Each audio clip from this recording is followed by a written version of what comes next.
আচ্ছা বলেন তো, আজ থেকে 30 বছর পেছনে ব্যাক টু দ্য হিস্ট্রিতে যদি আমরা যাই, 70-এর দশকে, 80-র দশকে বাংলাদেশের কোন একটা গ্রামের কথা, একটা পল্লীর কথা আপনি একটু চিন্তা করেন তো।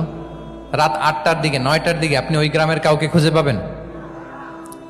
70-এর দশকে, 80-র দশকে একটা গ্রামের, একটা গ্রামীণ একটা পরিবেশের কথা যদি চিন্তা করেন, রাত 8টায় সবার কি অবস্থা বলেন তো? আপনি তো ঘুম খুঁজে পান না, আপনার তো ইনসমনিয়া। আমাদের এখন ট্যাবলেট খাওয়া লাগে না ঘুমের জন্য? আমাদের তো ইনসমনিয়া হয়ে গেছে এখন। কিন্তু আজ থেকে বেশি দূরে না, 30 বছর আগের একটা গ্রামীণ পরিবেশের রাত 8টার পরিবেশ হচ্ছে সবাই ঘুম। আমরা তারও 2 বা 3 ঘন্টা পরে ডিনার করব, কিন্তু ওনাদের মাগরিবের আগে বা পরে ডিনার করে ফেলছে, এশার নামাজ পড়েই কি 1-2 জন না, পুরো গ্রাম জামাতে ঘুম। পুরো গ্রাম জামাতের সাথে